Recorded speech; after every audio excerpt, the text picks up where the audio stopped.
அண்மை செய்தி. பொன்முடியை அமைச்சராக நியமிக்க முதலமைச்சர் பரிந்துரை செய்திருந்த நிலையில் ஆளுநர் நிராகரிப்பு என தகவலானது வெளியாகியிருக்கிறது. அண்மை செய்தியாக பார்த்து வருகிறோம். பொன்முடியை அமைச்சராக நியமிக்க முதலமைச்சர் பரிந்துரைத்த நிலையில் ஆளுநர் நிராகரிப்பு என தகவலானது வெளியாகியிருக்கிறது. அண்மை செய்தியாக பார்த்து வருகிறோம். பொன்முடியை அமைச்சராக நியமிக்க முதலமைச்சர் பரிந்துரைத்த நிலையில் ஆளுநர் நிராகரிப்பு என தகவல் வெளியாகியிருக்கிறது. பொன்முடிக்கு பதவி பிரமாணம் செய்து வைக்க இயலாது என ஆளுநர் பதிலளித்திருக்கிறார். அண்மை செய்தியாக பார்த்து வருகிறோம். பொன்முடிக்கு பதவி பிரமாணம் செய்து வைக்க இயலாது என ஆளுநர் பதில் கடிதம் என தகவலானது வெளியாகியிருக்கிறது.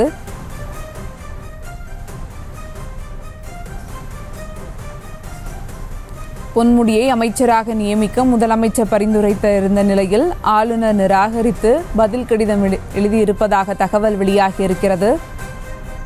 இது குறித்த கூடுதல் விவரங்களோடு இணைகிறார் எமது செய்தியாளர் ராஜேஷ். வணக்கம் ராஜேஷ், விவரங்கள். வணக்கம். பொன்முடிக்கு அமைச்சர் பதவி பிரமாணம் செய்து வைக்க முடியாது என ஆளுநர் தமிழக அரசுக்கு பதில் கடிதம் எழுதியிருப்பதாக தகவல் வெளியாகியிருக்கிறது.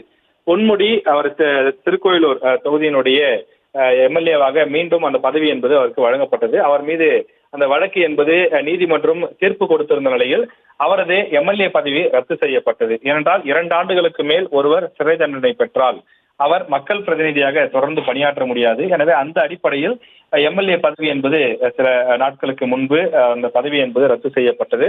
மீண்டும் திருக்கோயிலூருக்கு இடைத்தேர்தல் நடத்தப்படும் என்றும் அறிவிக்கப்பட்டிருந்தது. இந்த நிலையில அது மீண்டும் உச்சநீதிமன்றம் சென்று அந்த தீர்ப்பு என்பது நிறுத்தி வைக்கப்பட்டது. எனவே அந்த அடிப்படையில் மீண்டும் அவர் எம்எல்ஏவாக தொடர்கிறார் என தமிழக சட்டப்பேரவையினுடைய செயலாளர் மற்றும் சபாநாயகர் ஆகியோர் அறிவிப்பாக வெளியிட்டிருந்தார்கள். இந்த நிலையில் அவரை மீண்டும் அமைச்சராக பதவி பிரமாணம் செய்து வைக்க வேண்டும் என தமிழக அரசு சார்பில் ஆளுநர் RN ரவிக்கு கடிதம் எழுதப்பட்டிருந்தது. அந்த கடிதத்திற்கு பதிலளித்திருக்கக்கூடிய ஆளுநர் ரவி அவர்கள் இதில் அவருக்கு மீண்டும் அமைச்சர் பதவி என்பது வழங்கப்பட முடியாது, அந்த பொறுப்பு தற்போது அவருக்கு பதவி பிரமாணம் செய்து வைக்க முடியாது என்று ஆளுநர் கடிதம் எழுதியிருக்கின்றார், பதில் கடிதம். அந்த பதில் கடிதத்திலே அவர் குறிப்பிட்டிருக்கக்கூடிய விஷயம் என்பது, உச்ச நீதிமன்றம் தண்டனையை நிறுத்தித்தான் வைத்துள்ளது, அவர் குற்றவாளி இல்லை என தீர்ப்பளிக்கவில்லை. திருக்கோவிலூர் சட்டமன்ற தொகுதிக்கு உறுப்பினர் இல்லாமல் இருக்கக்கூடாது என்பதற்காக இந்த தீர்ப்பு வந்திருக்கலாம் என அவர் குறிப்பிட்டிருக்கிறார். மேலும் அவர் நிரபராதி என தீர்ப்பளிக்கவில்லை, அதே போல இன்னும் சார்ஜஸ் அப்படியே இருக்கிறது என்ற வகையிலே அவர் அந்த கடிதத்திலே பதிலாக குறிப்பிட்டிருப்பதாக தகவல் வெளியாகி இருக்கிறது. எனவே அமைச்சர் என்ற பொறுப்பை ஏற்பதற்கு பொன்முடி அவர்களுக்கு அந்த சிக்கல் என்பது தொடர்ந்து நீடிக்கிறது. ஏற்கனவே உயர்கல்வித்துறை அமைச்சராக இருந்து வந்த பொன்முடி அவருடைய எம்எல்ஏ பதவியை இழந்த காரணத்தால் அவருடைய அமைச்சர் பதவி என்பதும் பறிக்கப்பட்டது.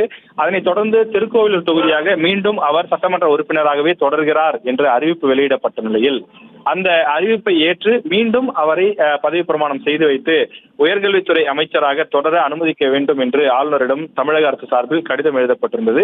அந்த கடிதத்திற்கு தமிழக ஆளுநர் RN ரவி அவர்கள் பதில் கடிதமாக எழுதியிருக்கிறார். அந்த பதில் கடிதத்தில் உச்சநீதிமன்றம் அவர் குற்றவாளி இல்லை என தீர்ப்பளிக்கவில்லை, திருக்கோவிலூர் தொகுதிக்கு எம்எல்ஏ இருக்க வேண்டும், மக்கள் பணி ஆற்ற வேண்டும் என்ற அடிப்படையிலேதான் அவருக்கு தீர்ப்பு வழங்கப்பட்டிருக்கலாம். எனவே இதை ஒரு காரணமாக வைத்து அவருக்கு மீண்டும் பதவி பிரமாணம் செய்து வைக்க முடியாது என ஆளுநர் RN ரவி மறுப்பு தெரிவித்து தமிழக அரசுக்கு கடிதம் எழுதியுள்ளார்.